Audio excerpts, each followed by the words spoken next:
Today we're going to break down a video that occurred at LAPD. We're going to talk about the things that we should do versus what happened in the video, and we'll kind of link those things together. So he makes contact with a subject. So the first thing that we see goes wrong is it's a desk officer. Probably he's not prepared for that day mentally. He comes out, makes contact with a civilian that is under controlled substances and some sort of mental health issues. And the officer is standing with his arms down to his side, and he allows the suspect to get real close. Okay, so again, our stance is not good in this position. So what we want to rather have you do is shoulder width apart. I don't need to stand in an aggressive stance if the person's not being super aggressive to me. I think of if I'm Swedish or Italian, I'm going to talk with my hands.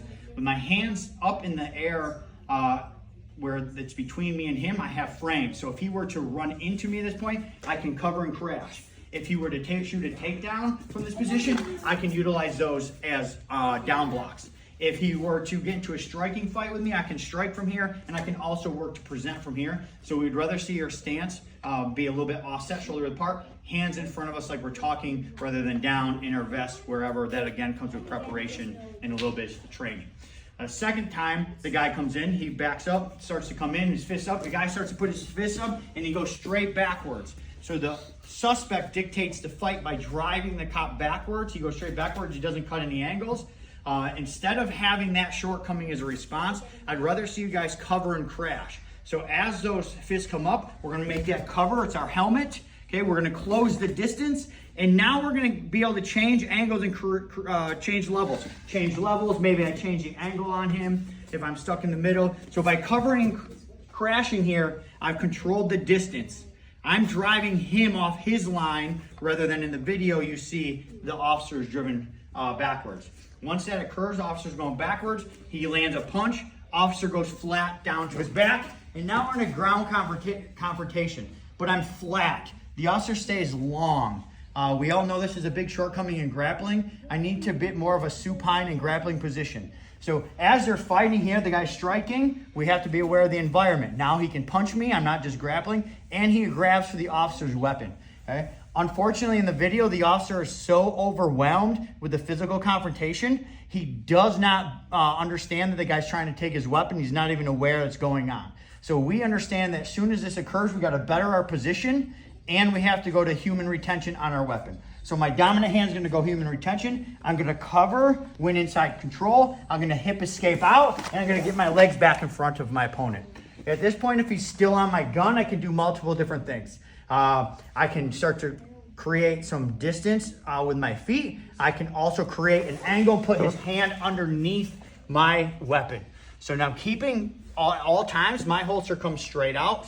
Most modern holsters do. So I'm going to keep that human retention straight down. I can go what we call hamburger meat. I'm going to take his hand, put it between the kydex of my holster and whatever surface we're on. When I do that, I can start to break his fingers and his hands here.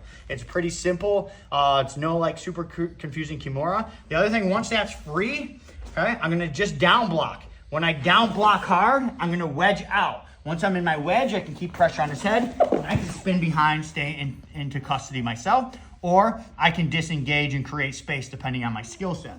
Second option would be if the suspect stands when he's over top of us. So again, he's driving forward. I make the mistake of going backwards and trying to fight. I fall. Okay? But now I'm going to recover my guard position better. I don't want to be long. We talked about before. I want to be more supine. Initially, I have to right away be aware and recognize he's grabbing my gun. Human retention. Okay? Now, I'm going to again get to a supine position, which means I'm bringing my elbows and my knees together, and I'm protecting the inside from like my hip to my armpit. As I do that, starts like so he's striking me. As he's striking me, that's fine. I'm going to cover. I'm going to pick my choice here. I'm going to tripod sweep because his foot's close. I'm going to go to the ankle. I'm going to come behind the knee. I could come behind the foot, but if he's athletic, maybe here. I'm going to separate, coming up, bringing the hand off my weapon. The key detail of clearing the hand off your weapon is man gets a really good grip on my gun, however he's going to grab it. The cheat code is the thumb. I can try to pull, hold on real tight. I can try to push his hand off my gun. It's going to put a lot of torque on my belt and holsters. We see those break a lot because of the torque. The thumb is how we break grips in jiu-jitsu and in wrestling. So I know where his thumb is. I don't need to look at it. We could be fighting inside. I have good frame. I'm not allowing him to win an angle. I'm going to take the thumb to the same side of his hand. Now I can take the hand off my gun. That's the easiest way to take the hand off is the thumb. No matter how he grabs, grab really hard. Okay? I'm gonna find the thumb, I'm gonna take the thumb to the hand.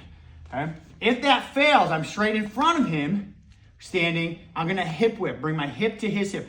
Right now he's structurally strong. When I put my hip to his hip, watch his wrist. The wrist bends, and now I can beat the thumb.